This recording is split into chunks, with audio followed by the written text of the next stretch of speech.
Alright, so when it comes to trying to look at what it means to be a furry and be a part of this community, there are two main ways you can kind of think about it. You can look at furry as a fandom, which is how it usually is defined and describes the who of the community. Or you can look at it like a hobby, which describes more of the actions of the community, or the what. Both are perfectly valid descriptions, but sometimes separating these two contexts can be helpful when examining different aspects of actually being a furry. And that's what we're going to try and do today, specifically look at the fandom from more of a hobbyist lens. Now, one of the interesting things about the furry hobby is that it can take over your life pretty quickly. There are just so many things to do with so many different people in this fandom that before you know it, there is a real chance that you could find your entire life being tied to this fandom. And while on the surface that potentially sounds like a lot of fun, I can confidently tell you that that fun will wear off pretty quickly. Why? Well, because if you only do things within the context of the furry fandom, your experience in life isn't balanced. And without that balance, if you burn out from the fandom and have nothing to fall back on,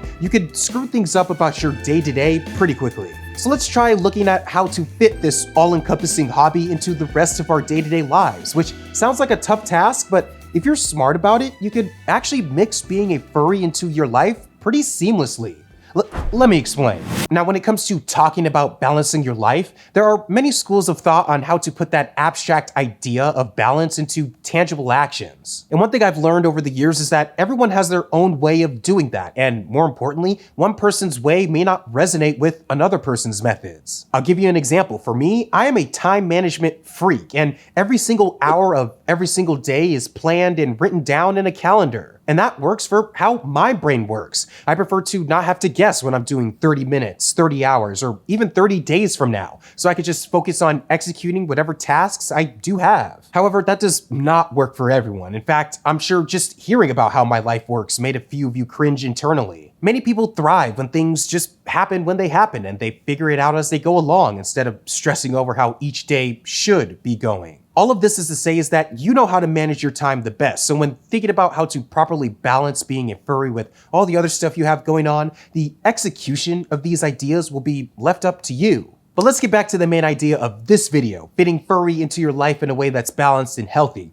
because that's the whole idea underscoring this idea. Being a furry isn't the only thing you have to deal with in your life. In fact, and this might be a hot-ish take, but this fandom shouldn't be the only thing you have going for you in your life. In my experience, that can actually work against you. If being a furry is the only thing you bring to the table when trying to make friends, even in this fandom, it won't get you very far in terms of making those strong friendship bonds. But that idea is for another video I have planned, so be sure to subscribe if you haven't already to make sure you don't miss it. The bottom line is that if you do too much of any one thing, you will eventually burn out of it to the point where you might not even like doing it anymore. It's funny, I can't go to Burger King anymore because there was one in the student center at my college campus that my friends and I would go to every Friday after classes, which means over 4 years, I had Burger King over 100 times, and I just got tired of it. And that goes with the fandom as well. If you dedicate too much time and energy into it, even if you are enjoying it in the moment, there will come a point where you just want to do something different with your life. And if you have nothing else going on, you can fall into a pretty dark hole rather quickly. This makes keeping a balance of everything that much more important when it comes to hobbies like the furry fandom. So let's take a look at some ways to help maintain that sense of balance. Let's start with the basics and the idea that there are just some things in your life that are going to take a higher priority than others. So it's important to take care of your life priorities before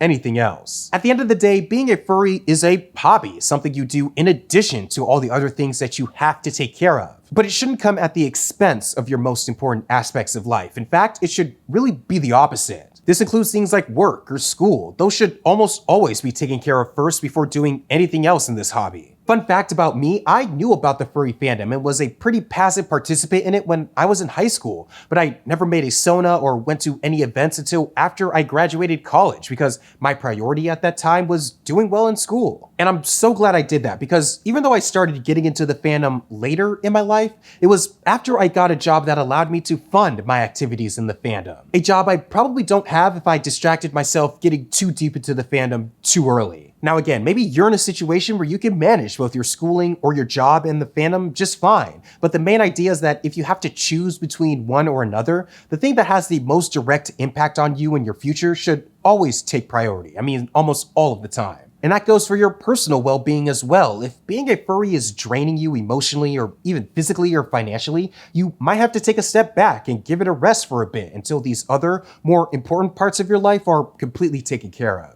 But let's say you do have all of your essentials taken care of, which I realize as I'm saying this that probably will never be the case for anyone all of the time, but let's just assume you have all of your life priorities more or less intact. A large part of that friction that goes into trying to balance furry with the rest of the things that you do is that it may seem like you have to do one or the other. You're either interacting with people from one part of your life or enjoying this hobby or being a furry. It has to be one or the other. Except in many cases, it doesn't have to be one or the other. In fact, a key part of balancing furry with everything else you have going on is combining activities. This can be done a lot easier than you might think in a fandom this broad. There is a super high chance that there are other people in this fandom who share interests with you that are not related to furry. If you can find a way to combine two or more activities into the same block of time, you can essentially enjoy the best of both worlds. If you like taking pictures or videos, you'll have ample opportunities to do that at meetups or cons. If you like hiking, go with a bunch of furry friends. If you like cars, there are a bunch of furry car meets out there to attend. Long story short, the goal is to combine the things that you like to do that are not strictly furry related with people whom you might have met in the furry fandom. In fact, if I was to boil down the best way to make long-lasting friends in this community to one actionable item, it would be this right here. If you do it this way, now the choice between engaging in one hobby over the other can be a lot simpler to make. More often than not, there will be opportunities to do both, with the side effect of making you a much more interesting person as well. Now, it may sound enticing to try and maximize the idea of having some furry component to everything that you do. But again, we're talking about balance here, and a key part of having balance with anything in life is to set boundaries. Listen, I'm all for exploration and discovery and trying new things, but there are just some things that I have no tolerances for, and I'm sure there are some for you as well. And being comfortable with those boundaries and not saying yes to absolutely everything is so important to maintaining a healthy relationship with this fandom. Trust me, it's a lot better to say no to something up front than to do something that you will regret later. And honestly, you shouldn't be expected to give an explanation for why you may or may not want to do something. No is a complete sentence. You participate in this fandom to have fun and enjoy yourself, and if someone is pushing you to do something that you know will not add to your enjoyment, you must be comfortable with letting them know that this is beyond your boundaries. Now, we've gone pretty deep into the thick of interacting in this fandom, so let's pull back a little bit and just talk about the relationship you have with this fandom as a whole, because it's important to be mindful and reevaluate that relationship every now and again. Like any relationship, your connection to the fandom can, will, and should change over time. As I mentioned earlier, being a furry wasn't a big part of my life until relatively recently, and even after that, being someone who makes videos in the community has also changed my relationship with the fandom. But the main point of doing this is to ensure that your activity level in the fandom is right for you, or if in fact the fandom as a whole is still right for you. Because all of this talk about balance doesn't really mean anything without the feeling of wanting to have the fandom in your life in the first place, and